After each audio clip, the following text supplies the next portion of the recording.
All right, Larry Krueger here from the Pig and a Pickle Krug Show with a little Golden State Warrior video. NBA draft night is Wednesday and Thursday night, and the Warriors have a pick in the second round, deep in the second round. I think pick number 52.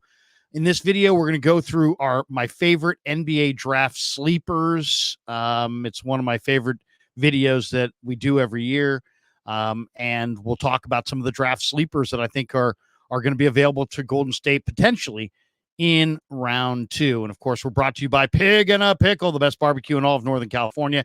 Check them out. They're in Emeryville and Corte Madera. They're open in both spots from 11 a.m. to 8 p.m. or until they run out. Get some brisket chili. Go say hi to Damon and Mary. Tell them that Larry Krueger sent you. And this video is also brought to you by Underdog Fantasy. Check the link in the description. Use the promo code Krug, K-R-U-E-G, and they will match you up to your first $100. All right, let's talk a little bit about the upcoming NBA draft. Now, the draft has changed. It used to be that the draft was, very top heavy. And if you had a lottery pick, you were going to get a very good player. But if you had a late first round pick, you were not going to get a good player. And no good players hardly ever fell to the second round. And if you weren't drafted, you couldn't play. I mean, it was as simple as that. Now, the NBA draft is a more speculative draft. You've got guys coming out after their freshman year in college. You have kids who are playing for the G League Ignite team and never playing college ball. You have European players and international players who are playing in foreign leagues. And so there's a lot of players in that 19 to 23 range, but that have a whole variety of developmental paths. And it's very difficult to handicap who's going to be good and who's not going to be good because they're not all going through the same process. Some guys are playing professionally with adults in Europe and internationally. Some guys are playing and they're going to college and they're learning great defensive principles in college.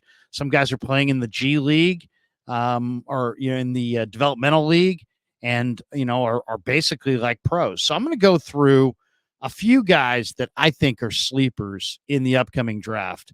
And we'll just go through a few of my favorites. Okay, one of them is Eric Gaines, a point guard from University of Alabama at Birmingham. He's a 23-year-old junior. He's one of the best athletes in all of college basketball. He's 6 feet, and he's really, really skinny. I mean, like 140 pounds, 148 pounds. But, man, this guy's a dunker and a crazy athlete.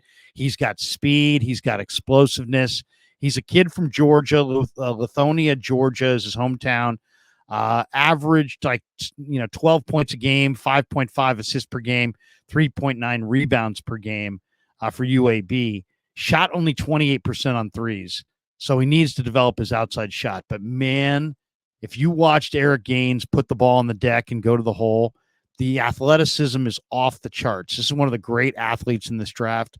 He's a little on the skinny side. He's probably going to have to spend some time in the developmental league just trying to get stronger. He's probably a guy who's a couple of years away from really being a contributor. But, man, if you got the 52nd pick and you're deep in the second round, Eric Gaines in 2 years could be a very athletic point guard that's really fun to watch. All right, another guy that I really like, Germaine Kinard, the Oregon guard, who's he's a combo guard. He's like 6'4", 215, very strong body. He's from East Chicago, Indiana. He's an offensive player. He averaged 16 points a game, 4.6 rebounds a game, 3.3 assists per game. Shot 35% on threes, 75% from the foul line. Very strong combo guard that I think has got some real upside and athletic potential. Another guy that you play him in the G League for a year, he's really going to emerge. Strong body, good defender, but much more interested in playing the offensive end of the floor than the defensive end. But Cousinard's an athlete. He looked good in the tourney. Looked good. I saw him a couple times this year. He looked really, really good. So he's a late second round pick. He might even go undrafted. But Germaine Kinard, really kind of a sleeper. Another guy who's a sleeper is Tristan Anuma from Cleveland State, who's a 6'8", 220-pound power forward. He's from the Netherlands. He's a Dutch kid who's a scorer. He handles the ball. He's a very polished player. He can score down low. He averaged 19 points, 6 rebounds. He's 6'8", but he plays like a 6'10", 6'11" guy. He's got a 7'1" wingspan. So he plays, even though he's listed at 6'8", 220, he plays more like, 6'10", 6'11", 235. He looked really good in the Portsmouth Invitational pre-draft camp. Just a lot to like there. Tristan Inaruna. I believe it's Inaruna. But really a lot of upside. I think he's this kind of a sleeper guy that people are missing on. A couple guys that I think are sleepers, even though they're probably going in the first round. Baylor Shireman from Creighton and Kyle Filipowski from Duke. Let's start with Filipowski. Filipowski's a big center from Duke who's like 6'10". He didn't measure all that athletic, but he can really play the game. He's competitive. He can pass. He knows how to make successful basketball plays in the half court. He's not a shot blocker. He's not a rim protector. He's not a dominant rebounder. What he is he's a stretch four whose shot is developing, who can really pass, who's kind of fiery and competitive. I like Filipowski. I think Filipowski's going to have an NBA career. And then Shireman, I think, is one of the great steals. He looked great in Chicago at the pre-draft camp. This is maybe one of the greatest shooters I've seen in college basketball in the last 4 or 5 years. He reminds me of Klay Thompson. He's a 6'7" two guard who is a little bit underrated athletically because he's such a great shooter. He's just a money shooter. I mean, this guy can shoot from the three-point line.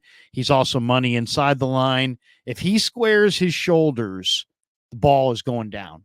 I mean, he is one of the great shooters in all of college basketball. And they're saying he may go, somewhere between 20 and 30.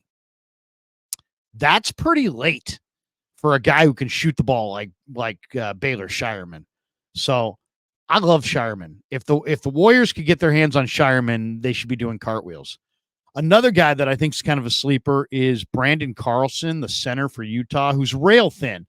He's 7 feet, about 220 pounds. There's questions about his defense of ability. There's questions about his ability to rebound in the NBA. He averaged 17 points and 6 rebounds. He's a stretch 5, but he can handle, he can pass, and he can shoot. He's a little overaged at 25, but he's a good player. He's a good player, and I think Carlson could be a really nice stretch 5, and I think he's a very good chance that he doesn't get drafted at all. Another guy that I really kind of like, a couple of point guards, Isaiah Stevens, a point guard for Colorado State, really smart point guard, averaged 16 points, 6.8 assists per game, excellent playmaker, tremendous feel, 5-year starter, really good player in the half-court set. The other point guard that's kind of intriguing is Zion Pullen, who played at Florida. Now, he's a 6'4", kind of a combo 1-2. He's actually a Bay Area kid. He's from Pleasant Hill, California. Shot 45% on threes and 85% from the foul line, and he's got a polished mid-range game. So that might not be a bad addition for Golden State. I mean, 45% from the college three, 85% from the foul line. If he can improve, and most guys do improve their shooting when they get into the league, you could have a very valuable piece. I mean, if you have a point guard that can shoot 40% from the three-point line and 90% from the foul line, that's a guy that you can play, in the fourth quarter of games because he's efficient. If he gets fouled, he's going to the line, he's making 90%. And this guy's very polished in the mid-range. So the 45% from three is real. The 85% from the foul line is incredible, but a very polished mid-range scorer. He's kind of strong too. He's not a weak guy. He's got some good strength. Zion Pullen from the University of Florida is definitely on my list. A couple other guys that I want to mention here as well. One is Adam Bona for UCLA, 6'8", about 245, 250 pounds. And this guy is just one of the great athletes. He can run, he can jump, he can finish. Tremendous athlete. And another guy, he's 6'8", but he's got great wingspan and length. So he plays more like a 6'8". He's 6'8", but he plays more like 6'10", 6'11". He can run the floor for days, up and down, really, really strong runner. He can catch the lob. He doesn't have he's got a developing face-up game and a developing, skill set overall.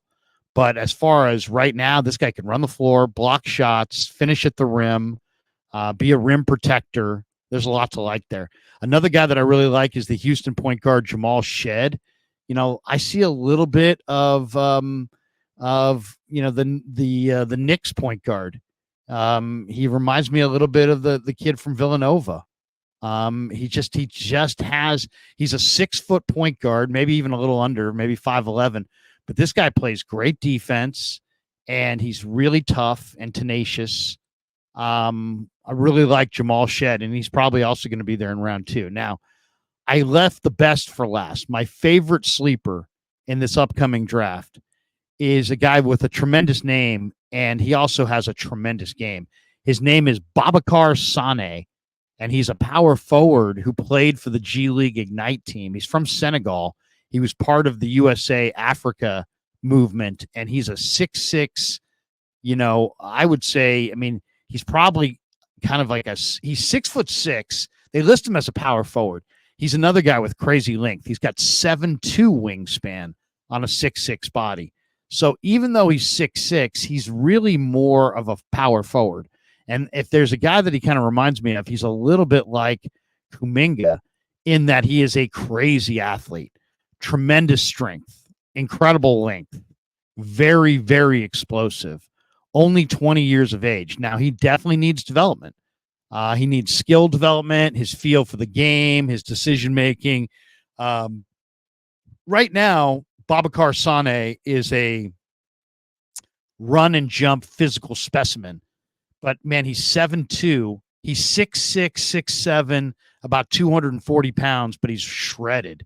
He's ripped with a 7'2" wingspan, and he's a leaper. He's a dunker. He's a shot blocker. This is one of the great athletes coming into the league. When you look at him, it's hard not to think of like a young Giannis because he's just got such incredible length and athleticism. And this guy's improving at such a rate that, I don't even know if he's going to be drafted. Jonathan Givony from ESPN ranked his top 100 players. Only the top 60 are getting drafted. He had Sane, I believe, like 89 overall. But all you got to do is YouTube this kid and watch the athleticism, and it's impressive. Really, really, really impressive. This is a kid who's got a lot of talent, who incredibly athletic, gets off the floor, can really run, can really jump. When you watch him, you sit there and go, wow, this is an amazing player.